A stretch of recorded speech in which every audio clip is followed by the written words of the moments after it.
All right, I have 5 o'clock, so I will call this Board of Selectmen for Town of Vinalhaven on January 19th, 2022 to order. Roll call. We have Andy Dorr, Town Manager, Eric Gasparini, Pam Alley, Leslie Dyer, and Jacob Thompson, as well as myself. I'm assuming Elizabeth Bunker, Deputy Town Clerk, is online as well. Is that correct? She either is or yes, she is. Okay. All right. We'll move on. Number 2, minutes. Approve the minutes from the January 4th, 2022 meeting.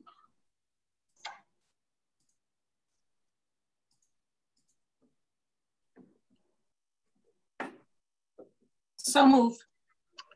Second. Second. Moved and seconded. All those in favor? Aye. Aye. Aye. If I could just make a reminder. Yep. Jake, just a heads up for to the allowance of the virtual meetings for the officials' votes to be counted. Need to see and hear. We have a quorum, so it's okay if you can't, but just a heads up. Okay. All I have is my phone. Samantha's on the main line with the computer with a laptop, so I just thought I'd keep it off because it might be a little shaky, but I can turn it on. That's fine. Can you see me now? Yes. Yep. Okay. Andy, can you hear me and see me as well? Yes. Okay. I had to change some settings on my phone, so. I think we're all present and can see and hear each other. So. Okay. Number 3. Sorry. Go ahead, Andy. I have abstain from the vote on that. Make sure the minutes reflect that. I was not there. Yes. 4-1. Eric abstained. All right. Number 3, approve and sign treasurer's warrant number 29. So moved. Second. All those in favor? Aye. Aye. It actually says number 27 on mine, but aye. Oh, sorry. I have 29 on mine. Is that correct, Andy? I do too. Oh, That's right. Oh, Yeah. I'm on the screen. He's still on last meeting. Sorry. Oh, right. Okay. All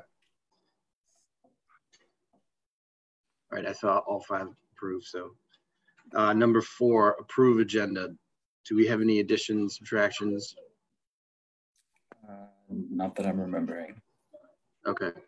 I move we approve the agenda as presented. Second. All those in favor? Aye. Aye. All right.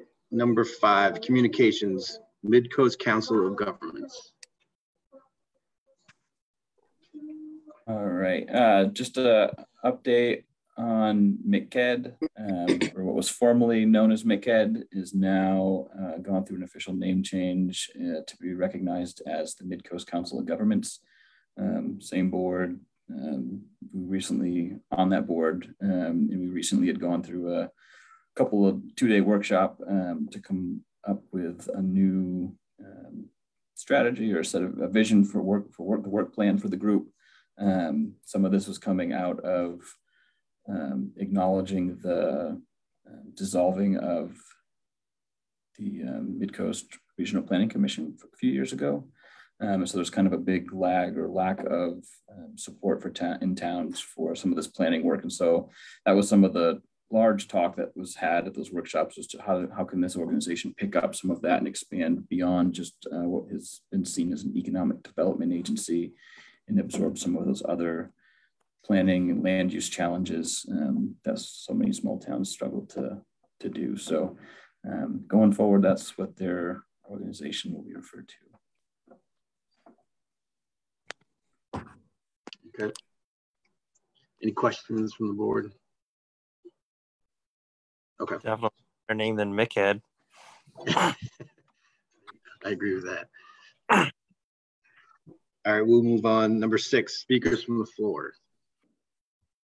Is there anyone online who wishes to speak? Going once, going twice. All right, we will move on. Number 7, committee and department reports appointment, a 7A library director's report. This was presented at the meeting last week of the trustees. We do have a couple of trustees on the call, it looks like, in the Zoom meeting, so they can add to or support any additions. And from the librarian, just sharing some of the circulation numbers.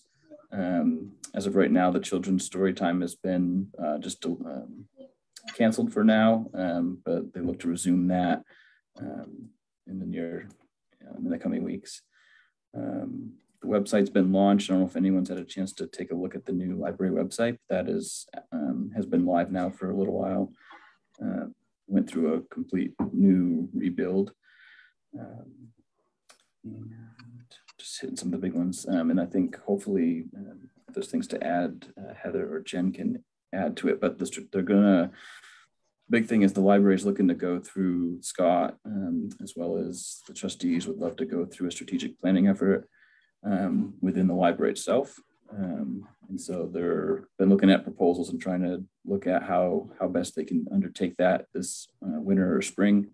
And they do a proposal right now that they're considering. And so I did hear back from Scott today. Him and Jen were looking at the budget for this current year to see if that's something that can be supported for like a phase one to get some initial information back to help feed that process. So I don't know if Jen, if you're able to, or if you want to add anything to that, but it looks like we're gonna, the trustees and Scott are gonna move forward with trying to get that done this fiscal year. Yeah, it looks like we have money in the budget that we can move around to get this started. If you guys think we should, I think it's a good idea for us to get this thing moving.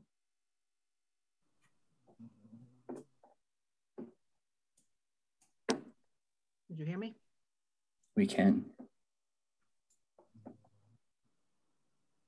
there any questions on, I do have in the packet, I did include, it's on the screen, kind of an overview of what, I'll just skip to this kind of summary page of the tasks. So this is kind of like a phase one of what it's more, really trying to get out to hear from the community and some staff members and some of the trustees and the Friends group to kind of get a better sense of, what are people wanting the library to be today? What services should it be offering to help the trustees, reorganize, but to redirect efforts and figure out over the next, 2, 3 to maybe even 5 years, like what should they be emphasizing or working towards? And Pam, maybe you remember, but and maybe Jen, it's been, I think since the addition was the last time the mission statement and kind of goals or objectives were identified for the library. So it was a little while ago. So it's a good opportunity, a chance to kind of make sure it's still providing what the community wants. I think I went on that board in 2007 as the year the addition was finished. So that's the year for the paperwork, Pam. So I can't hear who's talking. This is Jen. That's the year it said in our paperwork was 2007. Yeah. So yeah, no, this is great to get updated. And the website looked very good, I thought. Right, thank you. What is the website?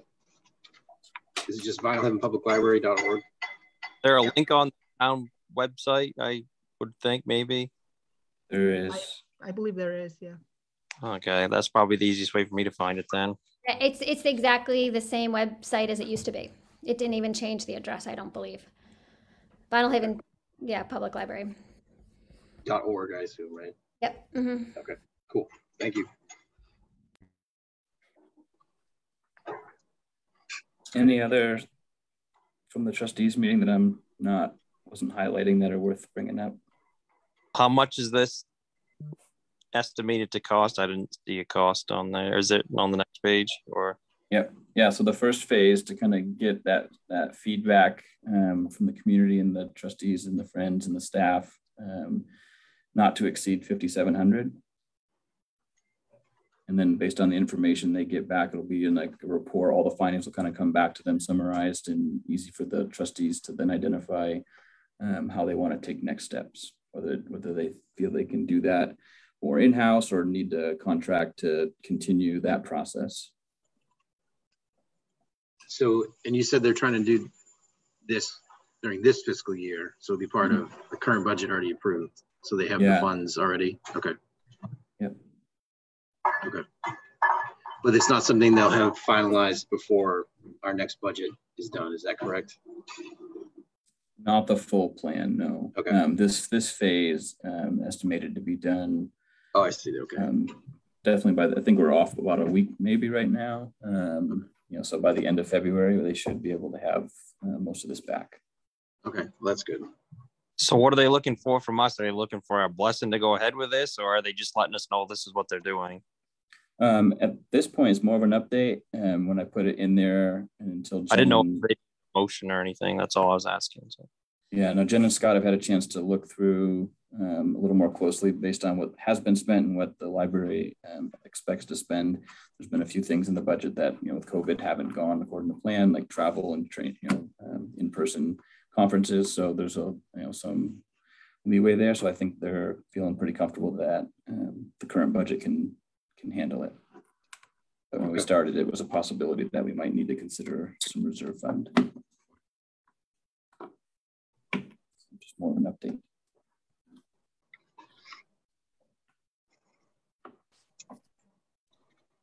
Any other questions from the board? All right. Well, thank you for the update. We'll move on to 7B, downtown project update. Yeah, Gabe is on the call with us, and she provided us with a report based on the work she's been doing and will be doing. I don't know if Gabe, if you want to highlight any particular pieces of this, but they do have it in their packet. Yeah, I would just say if anyone had any particular questions, I mean, right now it's really just still trying to finalize a lot of the grant management end of things. We're starting to do our federal reporting this month, sort of due at the end of this month. So that's going to kind of inform really how we move forward in our system of reporting and managing. And so there's still a few things on both with both the federal grants that we're finalizing. We're doing just continuing to do public outreach, but hopefully gearing up to do a little bit more one-on-one. And we'll have another public meeting, sort of the broader beyond stakeholder meeting, hopefully in early February, but we'll figure that out and announce that soon. So we're kind of just moving along. We do have a slightly revised project schedule that we shared, and I don't know, Andy, if you'd shared that with the board yet. I have not yet. Okay. So if there's any particular questions, happy to answer them. Where do you think you're going to have the next public meeting? When? When and where? Well, it will be on Zoom. It'll be Zoom. Okay. Yep. And we haven't settled on a date yet, but we're thinking early, probably the second week of February. Okay. Do you have any idea when this is going to go out to bid? I know you said there was a updated thing, but I can't see it on my screen. So when they'll have the design done so we can go out to bid, or is there no date on that yet? Yeah, I think right now the plan is that it goes out to bid this summer with the construction start time of as close to following Labor Day as possible. The first phase of work will emphasize the water main and service line work, and so trying to make sure that's all done and back buttoned up and underground before anything freezes. And so that'll be, at this point, the first priority when they kick things off. Is that pretty much on schedule then from what we had before, or is it pushed back a little? Because I thought that's when we were talking about starting anyway. It's pushed back a couple months. We were hopeful that we'd be starting that work and having the temporary services in place and covered before summer, and then finish that work, if not before, finish that work after summer, but to try and minimize the impact of the businesses. And then with what we've learned from the partners there at EDA, just a timeline to submit everything with them and for their review.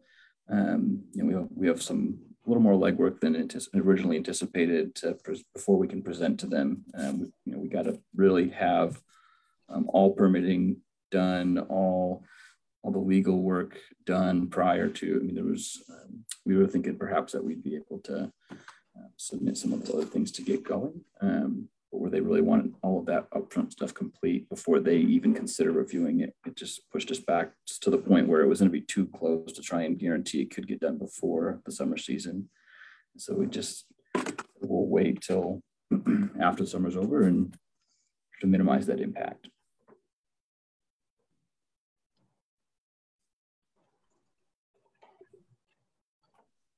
And that delay isn't going to be a problem for any of the grants that have been awarded yet, correct? I know there was one I felt that there had to be some work done this year, right? Yeah, we're working. One of the first ones we got was with the Maine DOT, the MPI. Yeah. So we are needing to work with them to see what our options are with them. But as far as I know, the engineers are in communication with them on that at the moment. So they wanted to have, I believe, work underway by, I think it was the end of March. Yeah. So we're just, again, looking at them to see what we can do. I mean, it's well in the planning phase. I think part of it was to understand is just perhaps some of that count to just show them that, hey, this isn't something that's still waiting. It's just a matter of getting the proper paperwork, plans, permits, all that together and go forward. So they're working with them on that. Okay. I mean, I think we get a little bit of a little leeway because there's more complexity with the logistics of getting a crews out here and finding places for them to stay and all that stuff. So it takes us a little bit longer to get things started than maybe it does on the mainland. So hopefully they're a little accommodating for us. Yeah, we'll keep you updated on that as that continues forward. And how much was that grant? Was that? That one was, I believe, $625,000. Okay, that's what I thought. All right. All right, does anybody have any other questions? Okay, well, thank you, Gabe. Be looking for the next public meeting. I'm hoping I can attend one at some point after I get through January. There'll be an email going out, so you'll get that. Thank you. Thank you. 7C engineer update. So sharing, they've been giving us pretty close to weekly updates. Brent was in town last week, had a stakeholder meeting with stakeholders on Main Street. Was a well-attended meeting.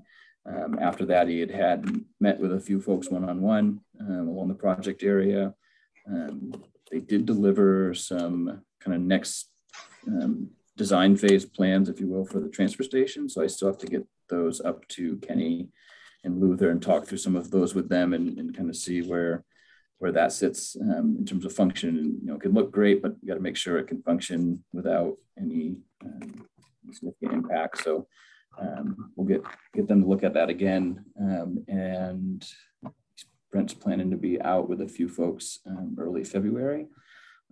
So hopefully we can finalize that design stuff with the crew, with the staff at that point, and get that out to bid sooner rather than later so we can have that wrapped up before summer.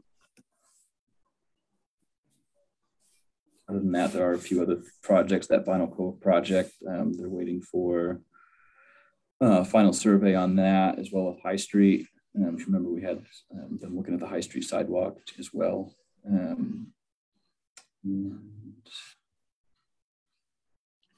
think other than helping us apply for a SHIP grant for the downtown project, those are the big things on there.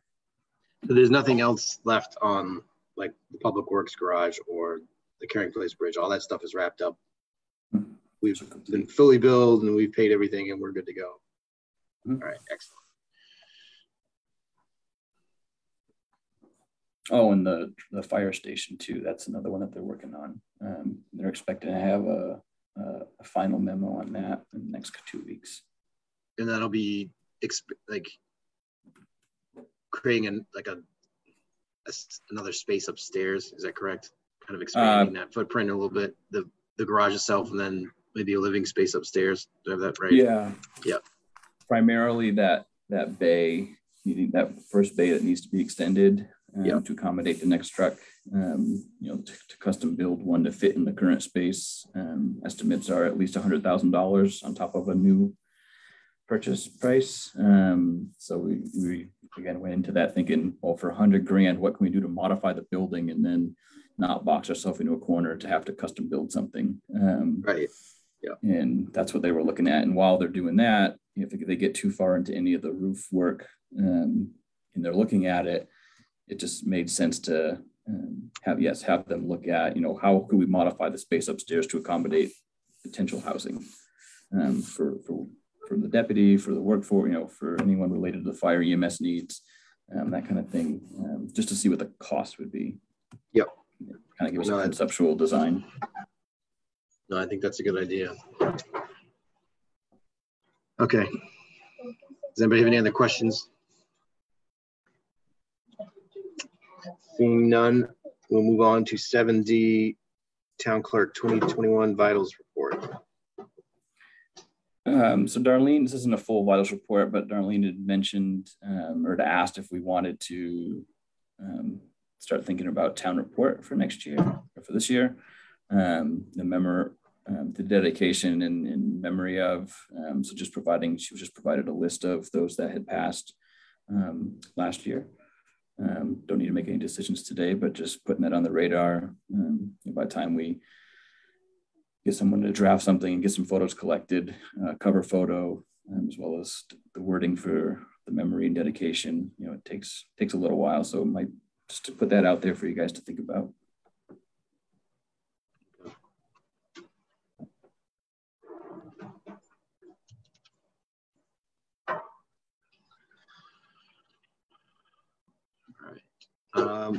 Move on to number 8, old business, Maine Community Action Grant, review opportunities.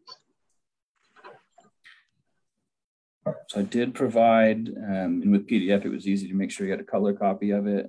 So the items that were kind of highlighted in this green color were ones that I was thinking have been brought up either through previous plans or conversations with committees or things that might complement some of the work we have coming up. I kind of identified quite a few. They're not ranked in any particular priority order, but just letting you know kind of what I thought might fall in line with what's being planned. So I don't know if there's any thoughts or questions on any of the types of projects that we might seek to use the up to 50 grand for. That's separate from whether we want to move forward, that green light to move forward with the application. Kind of two-part, I guess.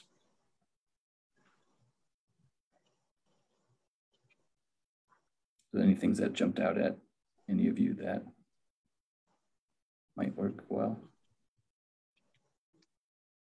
Or other things, we can choose things that aren't on the list as well. We just wouldn't, it's at 100, if it's on the list, if we get 100% up to a certain amount, is that right, Gabe? Yeah.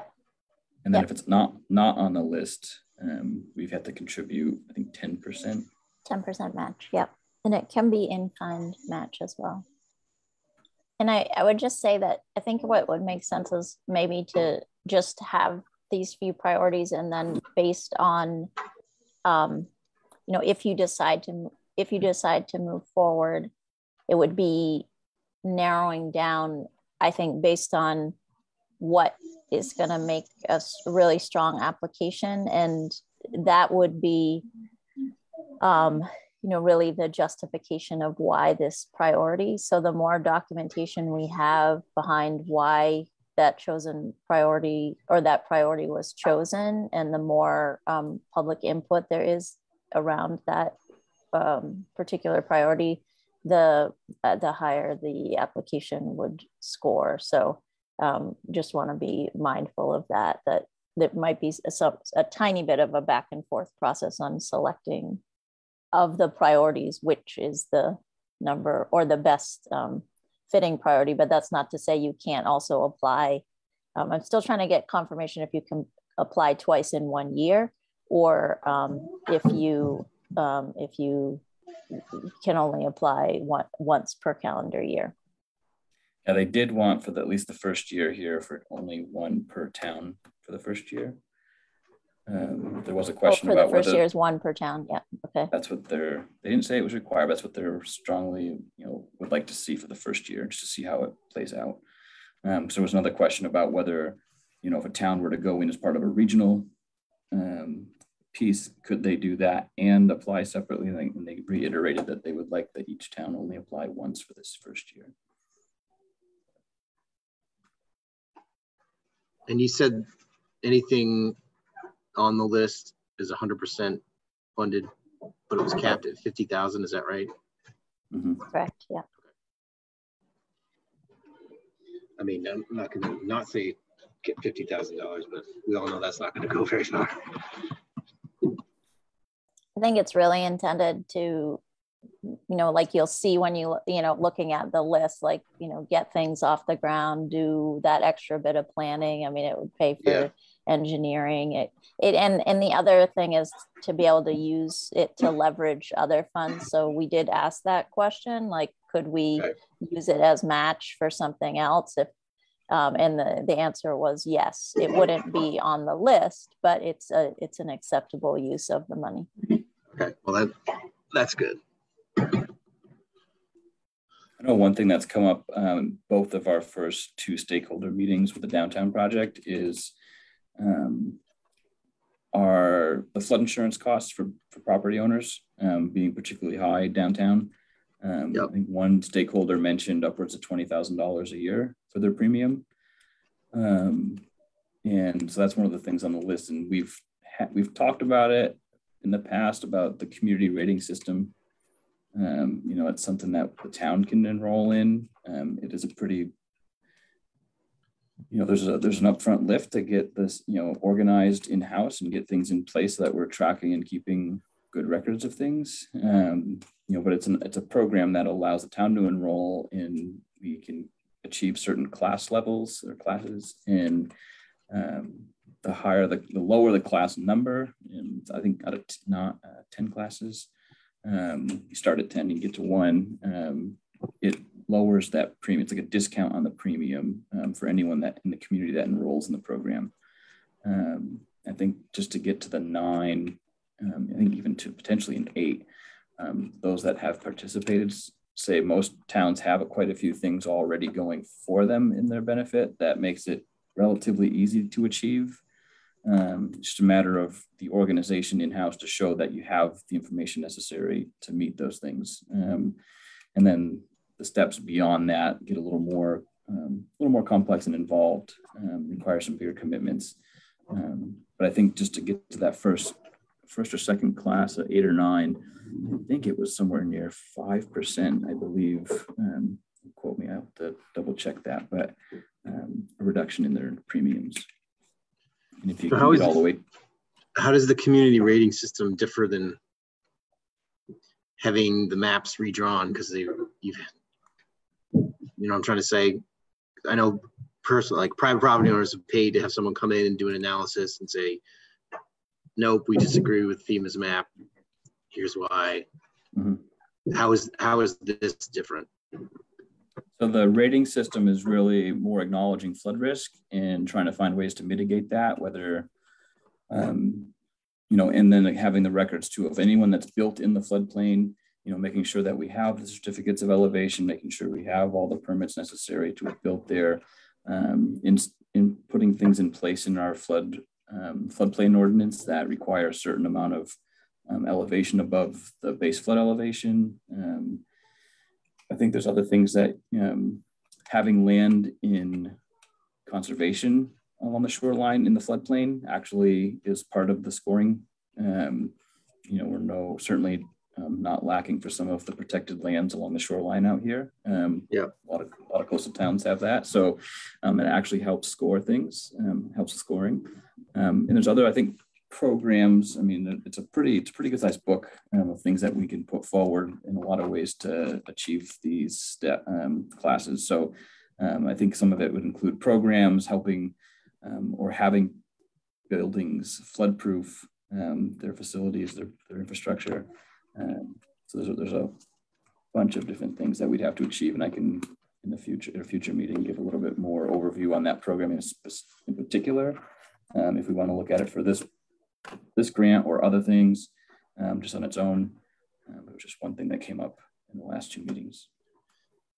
Because I just disagree with the maps in general. So like, I feel like getting those with having someone else actually come out here and assess everything actually being here, those maps could be redrawn and a lot of people would not have to pay flood insurance anymore. Whereas this seems like, yes, you get a reduction, but it's still saying a property that isn't in the flood zone is in the flood zone. Do you know what I'm trying to say? That feel like it's better if we actually pay the money to have someone come out and do the analysis and say, you know what, this house that's 35 feet from the water and 25 feet up is not in the flood zone. They shouldn't be paying flood insurance to begin with. And so with this 50,000, could we use that and match it with the town funds? Because I feel the last estimate you told me was around 100,000 to do the whole island. Yeah, whether that's still accurate or not. I think the memo we had gotten from Ransom Engineering was in the ballpark of 75 or more. Okay. You know, and you know, they weren't. Of course, there was no even good predictions. Certainly, no guarantees on what impacts it would have in certain areas, and an acknowledgement that by doing the analysis and putting more transects in, it might actually, in some areas, increase the flood zone. In some areas, reduce the flood zone. And in other areas, you're still going to stay in a flood zone. You know, perhaps it lowers the base elevation. Perhaps it goes from a fee to an A. You know, but there was, when you're looking for our community, it's a pretty substantial area, right? So it's not just a little bit of the coastline, it's all of our community. So we can ask, I don't know if anyone asked that question yet. They do have an FAQ on their site. I can ask if this is something that can be covered. It's kind of going a little bit against I think the intention of the program. By saying, hey, we're not trying to implement things, we're trying to actually challenge the flood zone, not try and find ways to... I mean, I just think no one from FEMA ever came out here and actually did analysis on the island. You know, they're just looking at maps and they're making conclusions based on that. I feel like if you have that in person right here, someone and analyzing everything, you get those maps redrawn and you have a better starting point. And yes, I understand it's not a guarantee that everyone will no longer have to pay flood insurance. But at least we have a better map drawn, and then we go back to this program and help those that are still having to pay premiums that are astronomical. I guess that's kind of where I'm coming from. But let's see what they say. If it's not part of this program, it's not part of this program. I can say that when we applied for the county funds, Ray Sisk from Knox EMA had taken our request to look at the flood maps, and you know, I had submitted one on behalf of actually the whole county to have the whole county be reviewed, and put an estimate of $1 million on the cost to do that. Didn't have an actual estimate, but although it didn't get much traction with the commissioners, he still took that from that meeting and has pushed that to the state, which has then been pushed to the federal agency. And I think it's still, just trying to look real quick if I have something recent. There was something recently that came in around Christmas time on where that stood. But they are looking to see, is this something that FEMA can acknowledge and come back to redo? Or is this in fact something that, I mean, you know, basically they saw the same thing our report showed at Knox County and said, hey, there might be something here. Like, it's not just one part of a small community. This is a potential area for the county. And so they are trying to push to see if there's something FEMA can do. Don't know what success it'll have, but I'll get an update for the next meeting. Okay, thank you. And Andy, I'm happy to submit that question. I had not submitted that question, so I'm happy to do that. Thank you. I mean, all the better for the county too, if those maps can be redrawn. Because yeah, I'm sure it's not just Vinalhaven, it's North Haven, it's Rockland, Camden, you know, all over. So.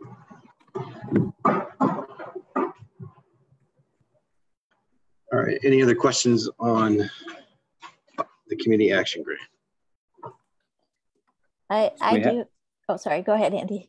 I was gonna say we have until, I don't know if it's mid-March to submit something if we're going to. And that first phase was to kind of enroll in the program to become a partner.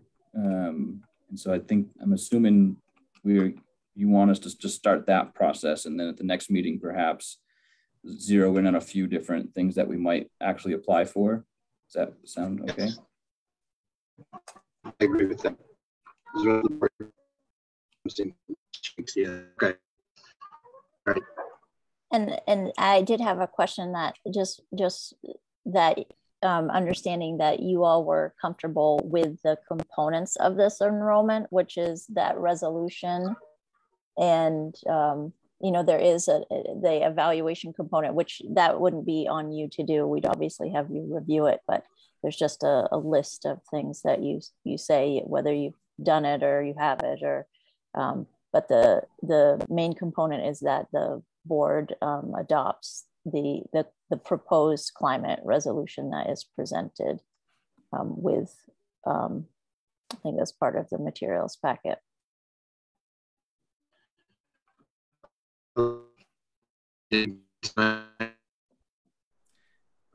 GW, your audio's broken up.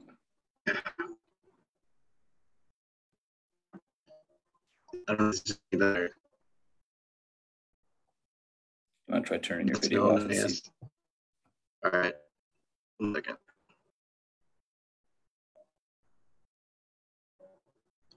Is that any better? Yes. Okay. Do you need us to make a motion on that tonight, or should we bring it back up at the next meeting? I think we can bring up that draft resolution at the next meeting for consideration. Okay. And we'll move ahead on anything else, that assessment in the meantime, just to get that going. Okay. All right. If there are no other comments, questions, we'll move on to number 9, new business. Approved bandstand reserve allocation. I'm sure everyone's noticed the work that the 4th of July committee has been doing on the bandstand. It's got the roof back on it. The old one's been removed. Big thanks to all those that have been helping make that happen. They're requesting some of the donations that were received to the town by the town last year. It might have been 2 years ago. There were a couple of seniors that, in lieu of a senior trip, some of the seniors were making donations to nonprofits, and 2 seniors had donated money for the bandstand project. So there's $500 in the reserve for that. And so we just need the board to authorize spending the $500 from the reserve for the bandstand work to go towards some of the material and that's been purchased.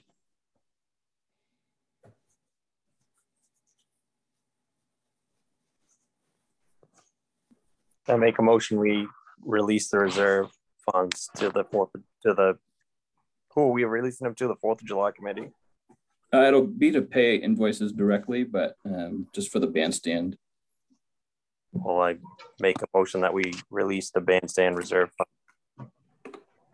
A second. All those in favor? Aye. Aye.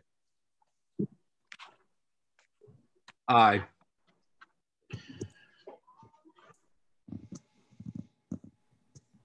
All right.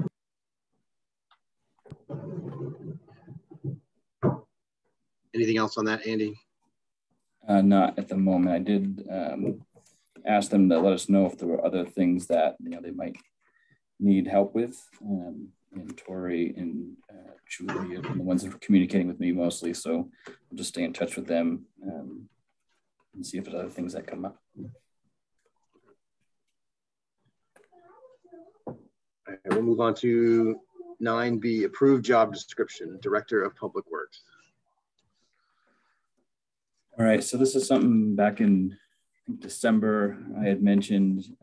We had pulled the foreman's position at the time. In what I wanted to do is present this, a Director of Public Works position, a position that would oversee more than just the Public Works Department, you know, the road aspect of things, but look at, we have a lot of other needs that aren't being met, you know, through facility maintenance. You know, the town office building has projects that need to happen through painting and siding replacement. The old fire hall has been needing painting and some spindle, you know, deck work.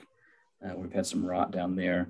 I mean, every building we own needs something done to it. And so looking at this position as someone who can help manage, facilitate that work to be completed, overseeing and working to oversee the transfer station operations, still keeping what we have there for the structure with the foreman and the attendant, but being that the supervisor for those positions and helping oversee the projects that are coming up. And then with all the property and parks that we own, there's work that happens with cemeteries, and the Parks Commission has become more active. And so helping assist with seeing some of that work get done as well. And we put it all together. The last meeting mentioning, you know, it's a sizable portion of our budget when we put all those operations together. It's over $1 million in the budget each year. So it's not a small amount of work that needs to be directed and overseen. And just acknowledging that it's just not something that we've been able to see get done each year. There's things that we budget and just aren't able to get to. So just acknowledging that I think we need to have this position to help oversee all of those things. And then, you know, with that, would envision at Public Works a structure that would have a road foreman, you know, and kind of at the transfer station, you got the foreman there and the attendant. In the road department, if you will, you'd have a foreman, your equipment operator, and your laborers. In that foreman's position, potentially being a new one, something to talk about in the budget process, but potentially a new one for next year's consideration. But for this year, trying to fill this position to start that process and see if that'll help us get some of these things done. It's, you know, if they're not getting done, it's not because they weren't needed. It's just we didn't have the ability to get them completed in a year. So I think this is a way that this will help us get there. And just wanted to see if this is something that the board would support. I thought it looked good. I agree. Yeah, I agree. I think it's a good plan. Yes, I agree too. Hope we can get some good applicants or any. Were there other things you're thinking should be included, or anything for discussion about what is included in this, either in the responsibilities or an oversight, you know, more broadly, or any of the qualifications that we'd be seeking?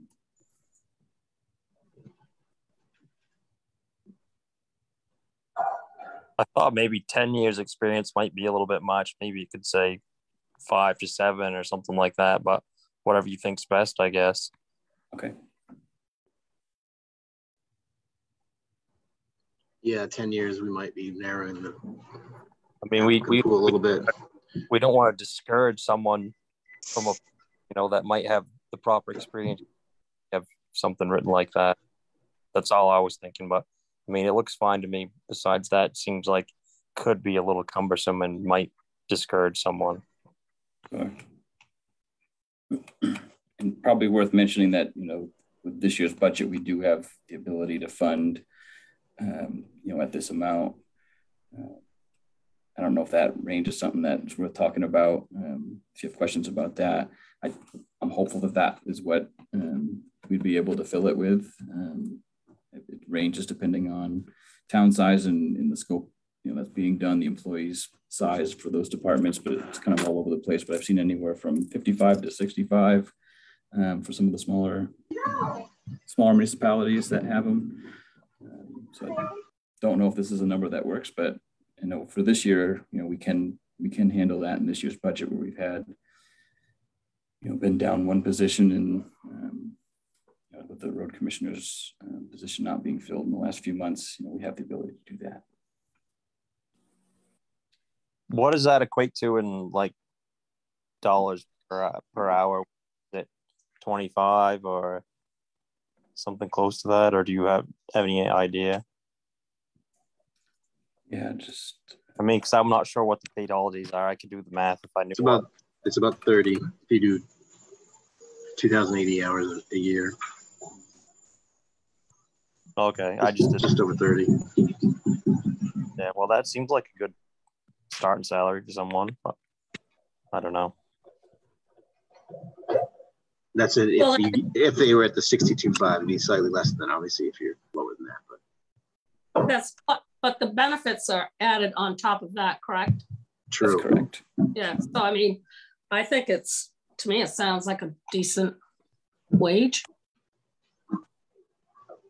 I agree with you guys. So when you say 10 years, that might be a little much, but could just say five plus.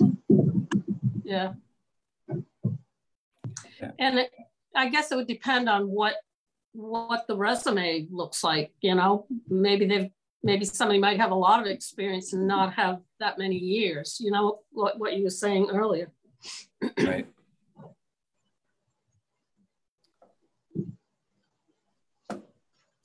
So that's what I agree with you guys on that experience. Yeah, because the bullet point just below that, it says 5 years experience in supervisory and or public works. Right. Might as well just have those be the same. Okay. I think it looks great. I just hope that we get a couple of good applicants. That'd be great. Yeah. Our fingers crossed. I think another thing that intrigued me about if we were able to put it in place as I'm envisioning it, is it kind of creates the ability for progress as people stay with us. There's something that they can achieve, right? If you have a laborer, operator level, a foreman level, and then a director's level, it creates this this desire potentially for some to achieve that next step. Right now, we don't really have that. Yeah, it gives them something to work towards. Good job, Andy. Well, we'll see if we can make it happen. Yeah, yes. Exactly. Then we'll congratulate everybody. It's hard. Any other questions on the job description?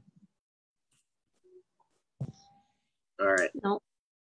We will move on to number 10, report of town manager. Go ahead, Andy. All right. So there's a new property tax, I'll call it a program. It's a deferral program. I think it's similar to, I believe it was the circuit breakers program that existed years ago. And basically, there's to qualify, there's an age and an income requirement, years in the homestead. But it provides an opportunity for those that need to utilize it, the chance to apply and defer that tax payment. The state would pay the town the taxes for that year, put a non-foreclosing lien on the property.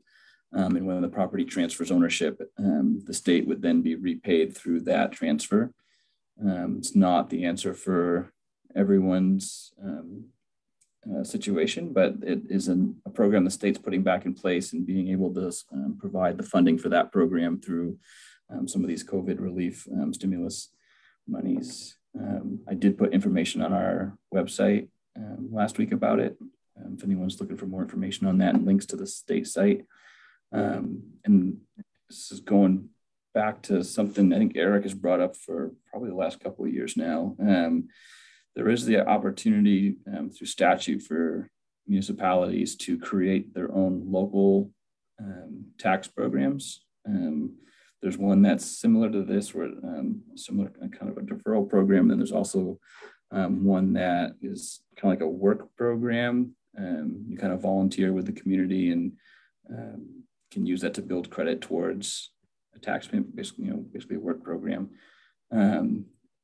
Statute allows us to create it. We'd have to draft and present it to the town body to be approved through an ordinance.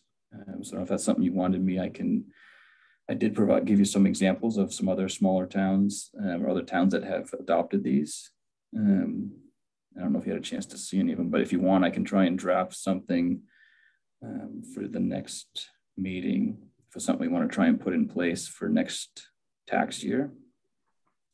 So it's been on the list now for a couple of years and just haven't been able to get to it. So I'm assuming it's a good time to try and get this in place as the cost of everything continues to go up, and we can provide some relief in some way. That I'm assuming is still on your list of priorities.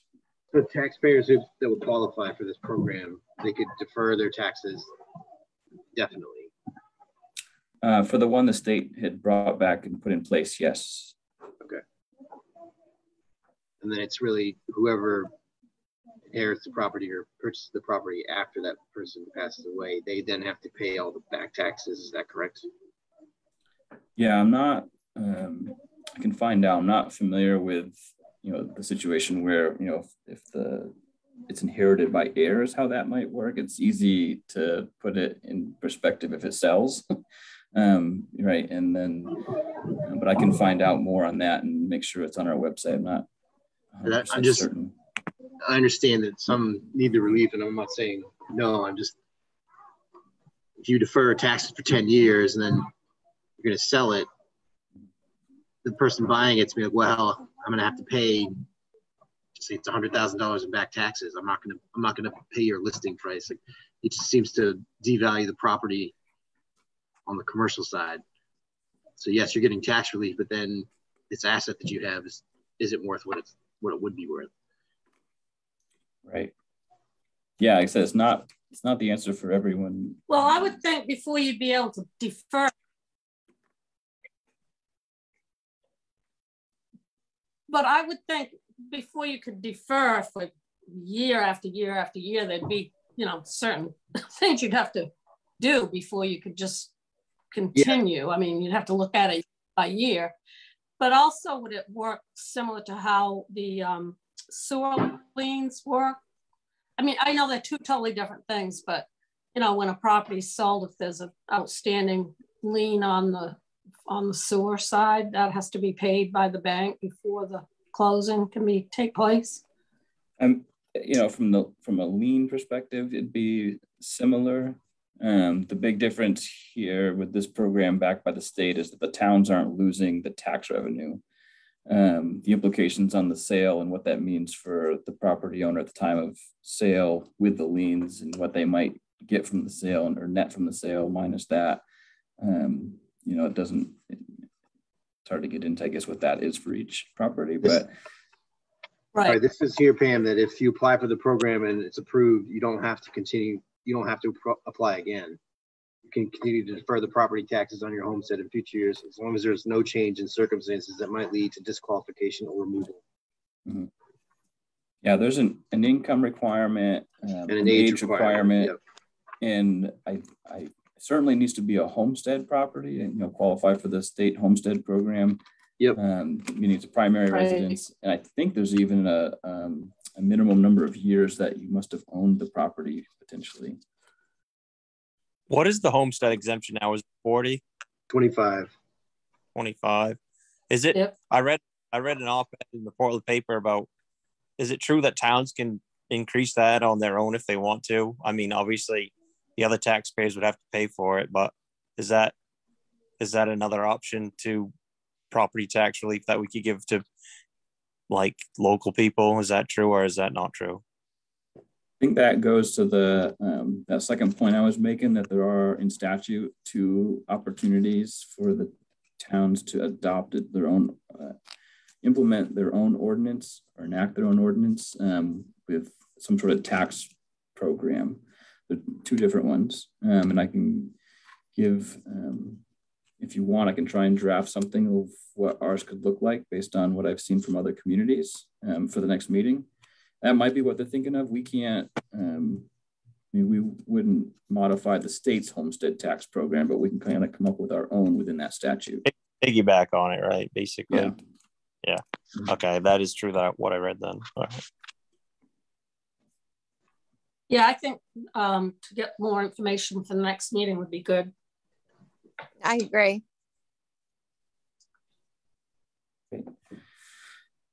Yeah, and Right. I'll just say I'm not against providing tax relief to those who need it, but it will come at the expense of the rest of us who can afford and can pay, which will increase everyone else's taxes. So I've heard a lot of complaints about how much people pay already. So you have to keep that in the back of our minds as well. But more information would be appreciated. Yeah, and I've called a few colleagues to trying to figure out what that tax impact would look like. It's hard to know how many would enroll or qualify. Yeah, that was another question I had, was how many do we think would actually, one, qualify for the program, and then two, would actually apply? Mm-hmm. It's hard to say. I know that's hard to say, but. And depending, I mean, for either program, if we opt and create an ordinance for either or both of those programs, you know, a couple towns, especially where they first start out, you know, just in even some as they've continued to say, you know, it's just based on whatever's available, and they don't necessarily put an unlimited cap on it. They'll actually say, you know, we think we can afford, you know, $30,000 or $50,000 worth of tax credit program, or, you know, how to fund this program, and it's first come, first serve. Or they have a deadline to apply, and then they look at all the applications and then are able to provide it to the most needy, you know, those that are the most qualified or in most need. So there's that option too, is, you know, in the first few years, you can kind of put a cap on, making certain that it won't exceed a certain amount. Okay. Yeah, I think there's a lot of information we need to have to look at before we can really know what it's all about. Mm-hmm. Okay. And with this, if we did decide to go with some sort of program, would it have to be approved like at the annual town meeting? At the annual one or a special one, but, you know, we could put it right in. That might be one worth putting in with the annual budget. Okay. Where it's, you know, the reason we're putting it in there is because of the, you know, tax impact. So that might be a one to include at the annual meeting. Yep. All right. Budgeting projections for FY23 are underway. Working with the departments. I am probably a week behind from where we normally are, where I normally am. So I don't know if it'll be the first week, but I'm thinking by the end of, by the second week of February, I should be able to have them out for the committee and the board. Just acknowledging the, you know, being down a few of the positions and trying to get the other stuff done. If we have budget meetings in March, can we make them Zoom meetings so I could do it from Florida, or is that not possible this year? I think it's possible given the statute and the policy. I think I think there was something in there about the physical distance, among other things. If it was just not prudent or not practical to attend in person, that there was an option. I mean, the board would have to so kind of declare that to be a hybrid meeting, or all virtual. I don't have a problem making them hybrid if the need be. I know people do travel in March, so I don't have a problem with that. I don't know how the rest of the board feels about it. I mean, that's how I feel. Hopefully we can get through it by March 5th or whatever before I leave most of it. Then it won't be a big deal. But that's roughly when I'm leaving. I'll be around for the first week of March and the last week, but I just wanted to let everyone know that I will be not on, but obviously I can Zoom in if people want or need. And we can go over the bigger parts of the budget before you take off, Jake. That way we can, if we have some of the smaller stuff to go over, it won't, you know. That cemetery budget and some other little things that might be easy. So. Yep.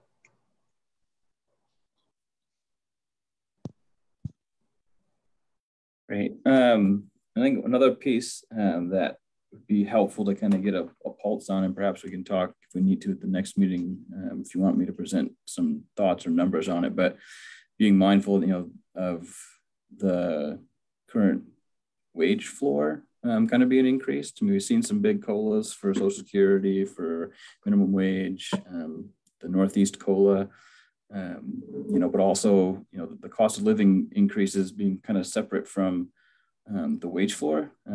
Looking at jobs right now that are available in the mid-coast. I was trying to put together a list to try and track and kind of see like what is that wage floor right now, and are we keeping up with it? And the easy answer is no, we're not. And trying to think about these positions we're trying to fill.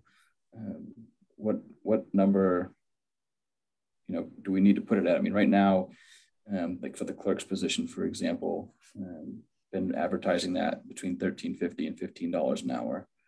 On the floor based on that wage floor, if you will, in that mid-coast for jobs posted right now, and was trying to find more entry-level positions within those companies, is closer to 17.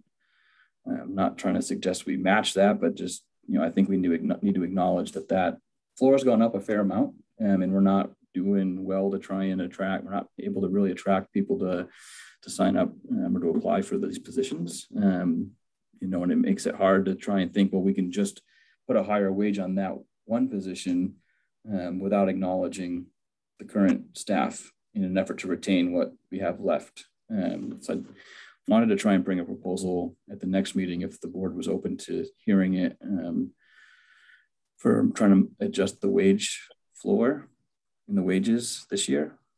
Have you ever seen kind of study of everyone knows it costs more to live on Vinalhaven than it does on the mainland just because everything's more expensive. But is the state ever done any kind of a study on cost of living, for say if you were in Portland or if you were on an island or if you were in Rockland or, is there any information on that anywhere that we could look at? I'm not aware that the state has done one, and I don't know that they haven't. I know the Island Institute through their Waypoints report have tried to do something like that. Something as simple as taking the same grocery list on the islands to places on the mainland just to compare what the grocery costs were. We certainly can find areas in our budget where we can see the cost of living out here. Take hauling trash for example. It costs a fair amount of money just to get stuff off island. And we can identify that pretty quickly and see what that additional cost was, where most places would only be paying for the tip to dump it at the final destination. We're paying, upwards of $1,000 just to get that container off the island. Right. But I think when you look at towns of similar size on the mainland, their cost of living is going to be a lot less than living on Vinalhaven. So if we want to attract people that work here, we should probably come up with a different formula than just saying, all right, Jackman has roughly the same population that we have, and we should be paying roughly what they pay their workers, because that's not going to work on Vinalhaven any longer. I don't think. I don't think I'm alone on that one, but we have to probably come up with a different way that we prioritize or set the wage brackets out here, because everyone knows it costs more to live out here. So we need to figure out some kind of formula, or, we always look at towns of similar size, but I don't think that is necessarily accurate with what we have to pay someone to work out here. I agree with that, Jig. Andy, have you asked other employers what their average wage is? If you could get some businesses are on the island, maybe that would be a comparison. Yeah, I've started reaching out this past week to some of the island businesses in terms of wage as well as benefit packages. I think another thing that we're seeing is some of the, municipalities, local government, nonprofits, you don't usually compete with private sector wages, but a lot of those, jobs used to be able to say, but we offer great benefits. And now I think you're starting to see more and more of the private sector offer, the smaller operations offering those benefits. And so we really don't have as much of a nearly any leg up anymore. And so been trying to look at the benefit package to see other things we can do to modify that, to put a little bit more in the employee's pocket that doesn't cost the employer, us, a lot, but shows an effort to try and get a little more back and puts it where it matters. So I think it's kind of two pieces to it. Okay.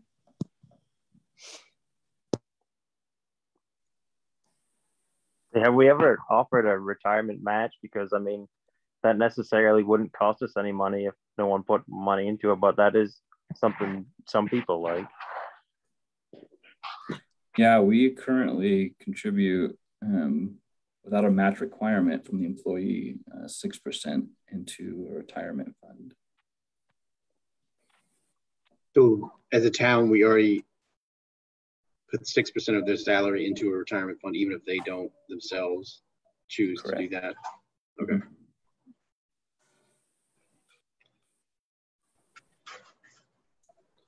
So like I said, I've been trying to run some numbers with the budget process coming up for next year anyways. I think, I do think it's worth considering. I think I had a memo in that showed a breakdown of some of those jobs. Yep. And so here, just so you know, I mean, there's an example of some of the jobs, employers that I had taken a few out that weren't in the Mid-Coast. There were a few other towns that were on there that I had seen, but the range, right, and these are jobs that have been posted or are still posted in the last few weeks, I think since Christmas. The low of 1297 and upwards of 21, I think 63 was the high end of the current ones. Which puts that average of those that are posted at 1741. And right now, our average is 1649. That's current wages across the board, not starting wage. But just to give you a sense of where our average wage is for employees, the average is below the average of what's posted for starting wages. So ours doesn't take into consideration the length of service someone's been with us as well. And then just to show the difference between the median and the average, I mean, the median and the average is pretty close for what's posted right now. And then the median for us, just showing that there's a lot more on the lower end of the pay scale that work for us. That does take into consideration like EMT wages, where those are particularly lower. There's a lot on the entry level that haven't advanced to the basic or advanced. And so there's, I think, 8 or 10 that are included in there that are probably below 1350. So just kind of trying to explain that low median. I can, again, for the next meeting, if it's something that you're willing to hear and see more numbers on, how it might impact this year's budget, if we were to consider an adjustment, if you want us to look at considering an adjustment for this year, to be able to put a little bit higher wage on the starting pay for some of these positions, or if you wanted to just wait and try and adjust it all in next year's budget. Just kind of need a sense of what you're thinking. I think we might want to think about starting before the next fiscal year. I mean, those positions, get them filled before July. That would be preferable, obviously. It sure would.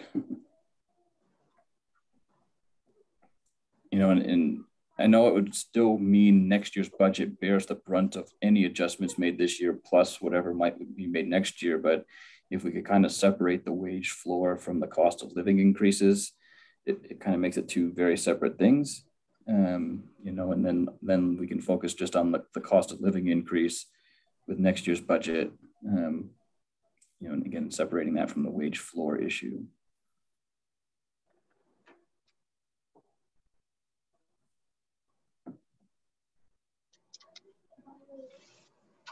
Is that something you'd like more to see some numbers on, and kind of what I'm thinking, and to get a better sense of what you might be willing to look at doing? Yeah, it'd be nice to see some numbers. I agree that we're going to have to increase the wage floor. It just just the way that everything's going up in cost, and it does cost more to live out here. We have to be cognizant of that, and seeing that we're getting very little interest in the jobs we have posted so far. We've got to do something. I'd like to see like what the total cost of, you know, raising it over the whole thing. It's not just like what we should raise it per hour. That's what you're talking about, right, Andy? What it would do to the budget overall. Yeah, I'd like to see it in totality as well. We need to see the total impact on the budget. I mean, if we raise wages, I need to know how much that's going to for it. I mean, be cognizant of that too. Absolutely. Yeah, I can put something together for the next meeting. And, I think as of right now, our next meeting would be the 1st of February, probably. I don't know if that's what folks were thinking. That'd be 2 weeks from what would normally be yesterday's meeting. But if we were able to, yeah, that would be our next scheduled meeting. If I'm fine with that, if everybody else is. I'm fine with that. If I get something to you by that meeting, and that's something that a decision is made on, doesn't have to be, but if it is made at that meeting, then you know, that would at least allow the opportunity to make those changes for the budget documents for next year. So I'll do what I can to get that to you before the next meeting, and perhaps before the board packets go out, so you have a little more time to think about it and ask questions. Yeah, I think it'd be good to have it for this budget season, so that not just we can see it, but the budget committee itself, because the more eyes that can see it and then think about it, better decision I think we can make. Okay. Great, I'll work on that a little more. All right, audit, FY20 is complete. Final versions have been sent to us. I'll share those and post those online. I have signed on with the new firm to do FY21. They'll start that, I think the 3rd week of March. We have to have everything to them by the 1st week of March. They're gonna undertake our audit immediately following the school. So we do have the same firm again.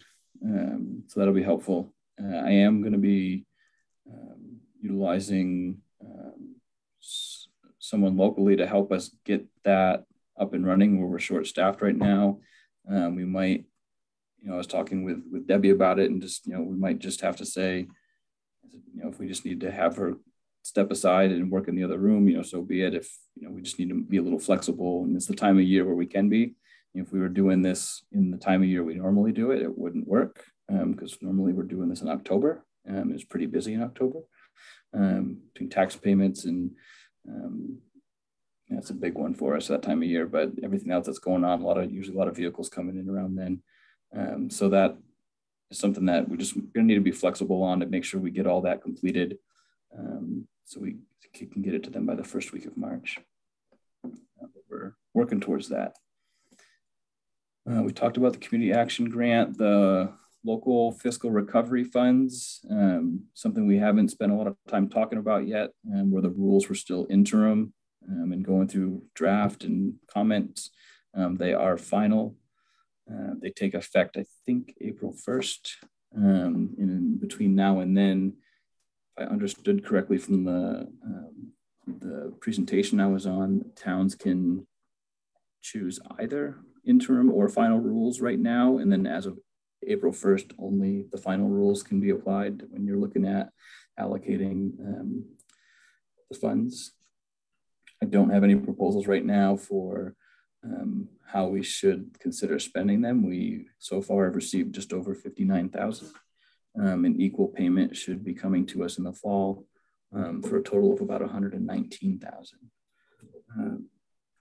So that's something, it's a good chunk of money. When you start looking at how we're limited to be able to spend it, it's fairly broad, but you know, as the infrastructure ones have a few less ties to COVID impacts and measuring, you know, justifying related to COVID why we're spending it, looking at other programs to help with housing or premium pay. Some of those things get a little more in the weeds about, showing that it was related to the COVID response. So I don't know if I did share a separate PDF with you in your board packet, a summary of the final rule. I think it's a good overview of, without getting too far into it, gives us a chance to think about it. It might be worth sharing the thoughts with the budget committee as well this year, and what they're thinking. If we can get that summary to them and think about that, provide some additional input. There's kind of been a mix of how it should be proceeded in terms of who can authorize the funds to be spent. Some are treating it like a grant. I've seen some say don't treat it like a grant. If we treat it like a grant, the board can authorize the expenditure. Others, again, saying that we should use the normal budget process or normal, however we normally would allocate funds, and so that would mean it goes through the town meeting form of government. I'm kind of waiting to see what some of the lawyers have to say about it as towns start using these funds. Some have started using them. You've probably seen it in the news. Don't know if you have any thoughts at this point, or if you want to talk about anything at this point, if you want us to look into or ask any questions about how we can use this.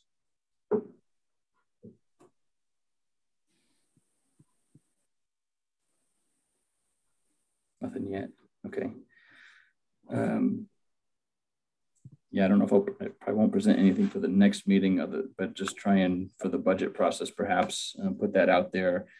Certainly have some of the staff look at it for the, other improvements to our buildings that we could consider. There's certainly the possibility that it be used for infrastructure and could be utilized towards some of the downtown project to offset some costs or provide match for that. There are a fair amount of ways that we could look to utilize that. So in the next, probably month or so, I can try and pull something together. If there's thoughts or good questions you have that you want me to research and look into to see if we can do it in a certain way, let me know in the meantime. Can it be used for any of the stuff that Jimmy and Pete brought to us last time, like floats or any of that kind of infrastructure, or is it not possible? No, the infrastructure pieces we can spend it on is water, wastewater, and broadband.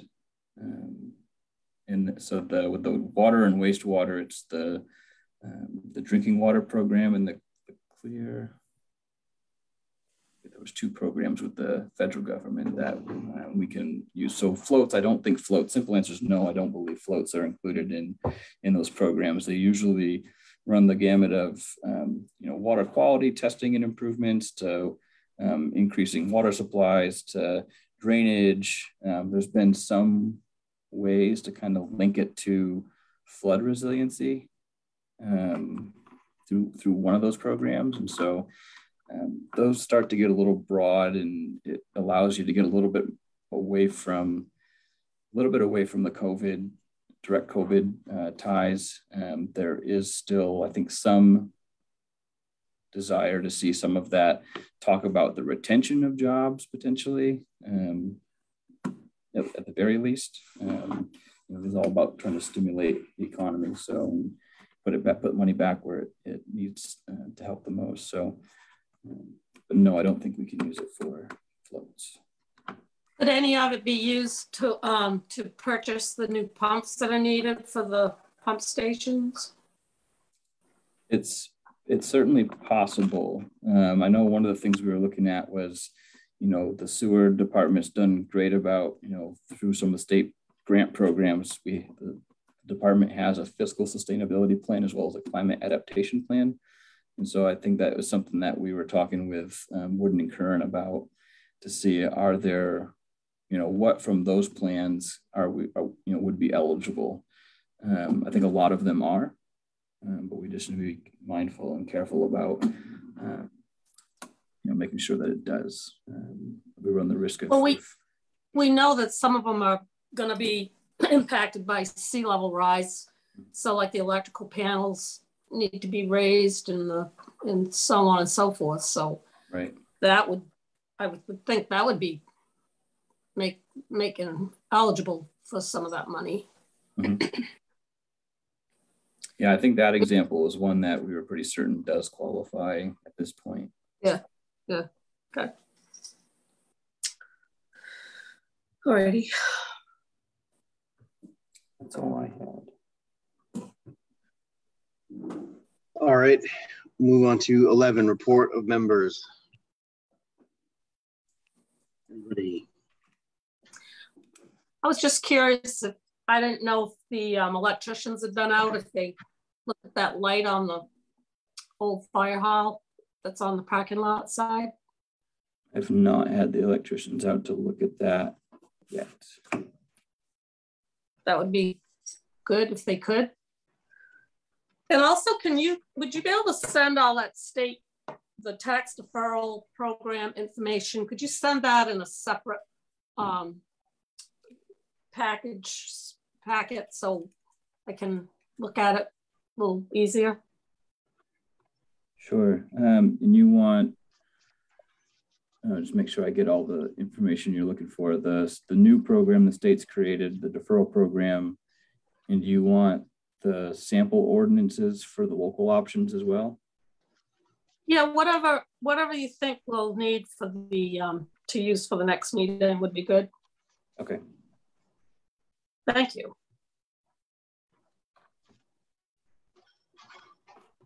Andy, I just wanted to follow up if you've had any chance to reach out to Spectrum or Consolidated about broadband. Sorry, I have not yet. Okay. I know we're busy with other things, but I don't want it to fall off the radar. All right, I'll open an email window now so I don't forget. That's all I had. Does anybody have anything else? No. I move we adjourn. Second. Seconded. Everybody's all.